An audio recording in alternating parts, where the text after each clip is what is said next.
Ndakuramukije cyane ndongera gwikaze kuri no chaîne yanje ya YouTube. Amazina yanjye Nibitabo Gerald, aha ni kuri Big Dream Media. Uyu munsi cyako tuganira ku bumenyi.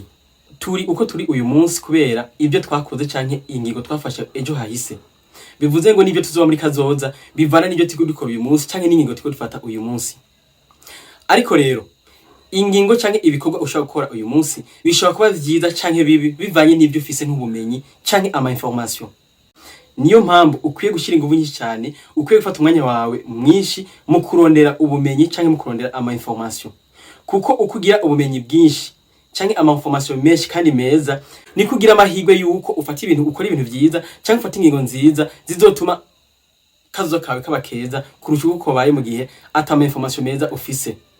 Umwe mu bigisha bagigishije yavuze ati ntuzukangwe n'umuntu gaciye ubwenge canke agusumbye ibintu. Oya, ahubwo agusumbye umwete wo kurondera ama information canke kurondera ubumenyi. Nukuvuga niba hari igitabo kanaka yasomye wowe utaragisoma deja aragusumbye ubumenyi canke agusumbye ubwenge.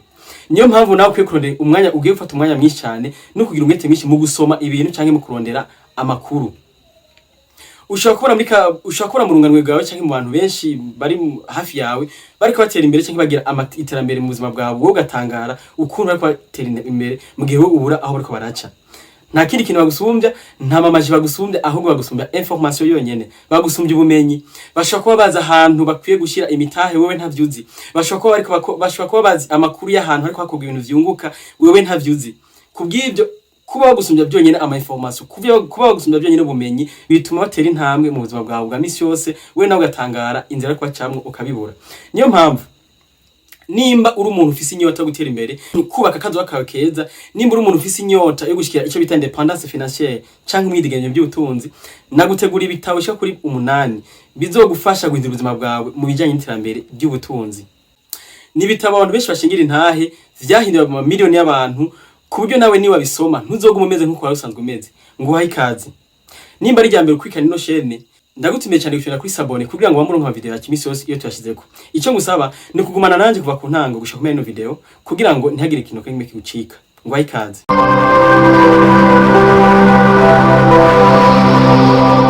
Nkuko nabikubwiye, ibi ni bitabo byahinduye ubuzima bw'abantu benshi, bishingirwa intahe n'abantu ibihumbi n'ibihumbi kuko byabahinduye ubuzima.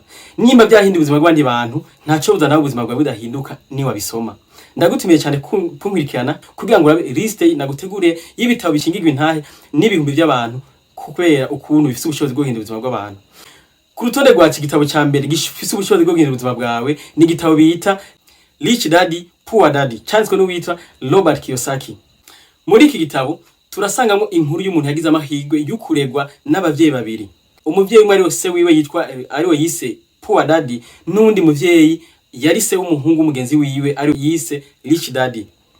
Poor Daddy ari papa wiwe, we yizera yuko akwiye kwiga cyane hama akazogira haronka akazi keza akicara agakora azarahembwa ukwezi guheze, niko kuri we yabona yuko ariho ubuzima bwiwe buzogenda neza. Mu gihe Rich Daddy yizerera mu bintu bijanye na financial education, entrepreneurship and investment.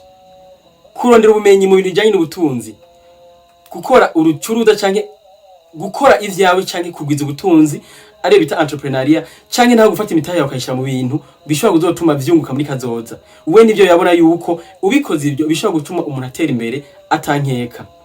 Uno muntu aratwiganira experience canke ubumenyi yakuye mu kuregwa kw'abavyeyi, mu kuregwa nabo bavyeyi babiri, aho yakompaye hagati ya papa wiwe yizera yuko akwiye kwiga cyane hama akazoronka akazi akazarahembwa ukwezi, n'uwo wundi mu Rich Daddy we yamubwira yuko akwiye kurondera ubumenyi bujanye n'amafaranga hama akiga ukuntu bakora ubucuruza canke entrepreneuria, hanyuma n'ukuntu bagira investissement.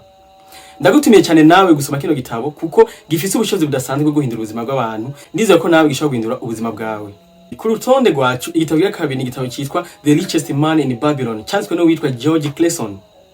Ni igitabo cya kera gatoye ariko gushika ino saha gifise ubushobozi bwo guhindura ubuzima bw'abantu benshi kandi gishingirwa intahe n'abantu benshi cyane bivanye n'ukuntu cyagiye gihindura ubuzima bwawe. Kino gitabo turasangamo ingingo ngenderwako z'amafaranga, aho imwe muri zo ari ingingo ivuga ngo pay yourself first. Ino ngingo twariganiye ko muri video zishize.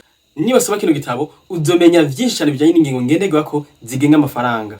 aho basigura cyane ino ngingo ya pay yourself first, ahavuga yuko imbere yuko uriha abandi bantu ironse amafaranga, imbere yuko uza gutwara amafaranga ukaza guhemba amashyirahamwe atanga amatara n'amazi mu mabotike cyangwa abantu badanaza impuzu mu kugira amashopping n'ibindi, ukwiye kumanza ugafata amafaranga kwanza gwawe ukaziganya, ukiziganyiza wewe kuko ari wewe wakoze cyane kugira ngo ayo mafaranga aboneke, kuko ivyawe nibyo wiziganirije apana bijyo giye gukoresha hanze.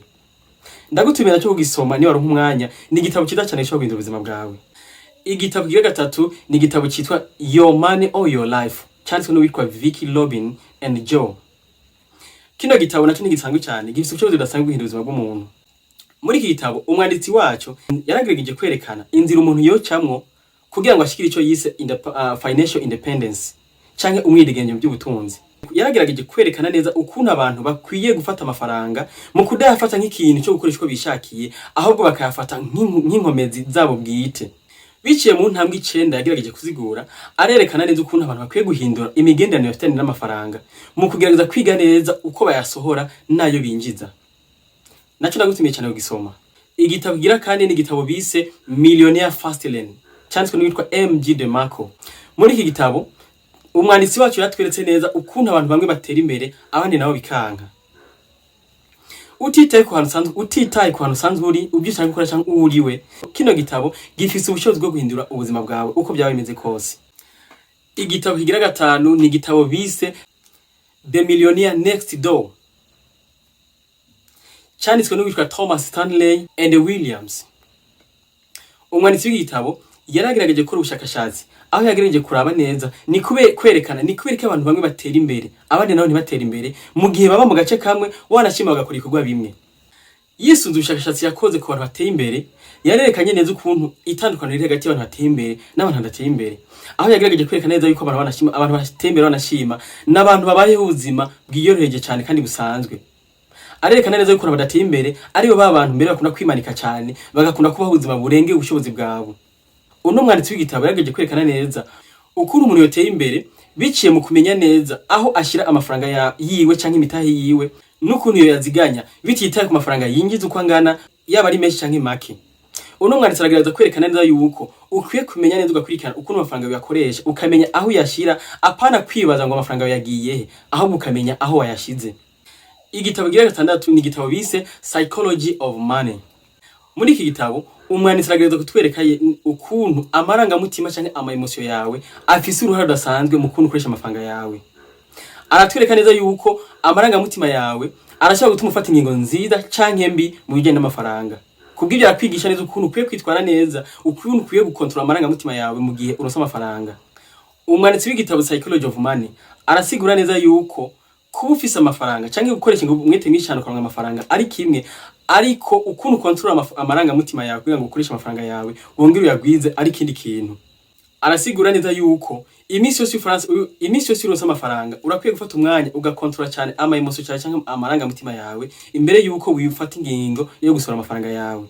Ariko kandi muri kino gitabo uzosangamo ukuntu umwanditsi yagerageje kwerekana yuko amafaranga ajana no kwizera k'umuntu. Nimba wizera koko amafaranga ahari ku bwawe azokuzako. Bitandukanye na wa muntu abona yuko amafaranga atahari kugiwe, abona yuko amafaranga yakorewe abantu kanaka canke ari imiryango kanaka ari bakwiye gutera imbere bonyene, we atari abantu bakwiye gutera imbere. Igitabo cyindwi ukwiye gusoma, ndaguhanura cyane gusoma kugira ngo ubuzima bwawe buhinduke canke ubundi muntu canke ushikinde tuzabifuza gushikako, ni igitabo cyitwa Intelligent Investor, cyanditswe na Benjamin Graham. Muri iki gitabo turasangamo uburyo budasanzwe bwo kugira investissement. Iki gitabo gishingiye nawe no witwa Warren Buffett, aho avuga yuko akiri muto yagisomye inshuro zirenga 10. Turasangamo uburyo bwose bushoboka bwo kugira investment kandi bwizewe bushobora gutuma umuntu ahindura ubuzima bwiwe cyangwa atera imbere. Niba wasoma igitabo Poor Dad and Rich Dad, kirerekana umwanditsi wacu yarageze kwerekana neza yuko inzira zonyine zizewe umuntu ashaka guca mu bwenge atera imbere ari zibiri: ukudandaza canke kugira investissement mu bintu. Igitabo rero Intelligent Investor kirasigura neza ukuntu wogira investissement aho woshira imitahe yawe naho utoyishira, canke ahantu hunguka n'ingoga canke ahantu hari sekirize ushaka gushira imitahe yawe ikunguka tankeka. Aho umwanditsi yagerageje gusigura neza awe yise Defensive Investor hamwe na Enterprising Investor. Kino gitabo ndagutumiye kugisoma ko ni igitabo cy'abantu baciye ubwenge cyane. Ni igitabo kidasanzwe gishobora guhindura ubuzima bwawe, ushaka kumenya ukuntu abantu batera imbere cyangwa ukuntu abagwiza tunga tuguma tubona batera imbere bihuse mu gihe twe tuguma tukena umunsi ku munsi. Igitabo cy'umunani arico gitabo cya nyuma mu bitabo naguteguriye bishobora guhindura ubuzima bwawe mu bijyanye n'ubutunzi, ni igitabo cyitwa The Entrepreneur Mind. Ikindi gitabo bidasanzwe na gato. Igitabo ugisomye uzosanga ubumenyi bwose wifuza mu bijyanye n'amafaranga. Muri kino gitabo tuzosanga mico bita urashaka gusanga mico bita money management, ukuntu ushaka kujera ibijyanye n'amafaranga. Muri iki gitabo uzosanga ibijyanye na marketing, ni gute wokora kugira ngo umenyekanishe ibyo ukora cyane ibyo usanga ucuruza. Muri iki gitabo niho uzosangamwo ni gute wokora kugira ngo wikwege ugwize abakiriya, wikwegere kwa abaguzi. Iki gitabo tuzosangamo ni gute niza strategy cyangwa nubahe buhinga wokoresha kugira ngo abantu bagure ibyo curuje cyangwa ibyo uri kudandaza.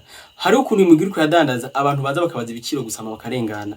Ariko igitabo ni wagisoma ukagitahura kizokwereka strategy cyangwa ubuhinga wokoresha kugira ngo umuntu ntatahire gusa kubaza igiciro ahubwo agure. Muri iki gitabo kandi urasangamo ubumenyi bwa resources humaines, hiring and firing. Ni gute ushobora kumenya guhitamwo umukozi ukoresha mu byo uri mu rucuruza cyangwa muri entreprise yawe. Ni gute kandi bibaye ngombwa yuko wirukana umukozi n'ibyo bintu kwisunga kugira ngo mwirukane. Ngibyo bitabo naguteguriye uyu munsi. Nimba koko wifuza gushikira ico bita financial independence cyangwa nimba wifuza gushika ku ndoto zawe, ndazi benshi muri twebwe turifuza gushira aho tubaho ubuzima twifuza, aho tugira ama vacances hanze n'ahandi. Ndagutumiye cyane kundi ibyo bitabo mu bisome kuko bisubiye ubucuruzi budasanzwe bwo guhindura ubuzima bw'umuntu. Ndagushimiye cyane ko wabanye nanje kuva ku ntango gushika ku mpera video. Ndonke ngutumiye kugira partage kugira ngo ino video ishikira abandi. Remember to be always the best version of yourself.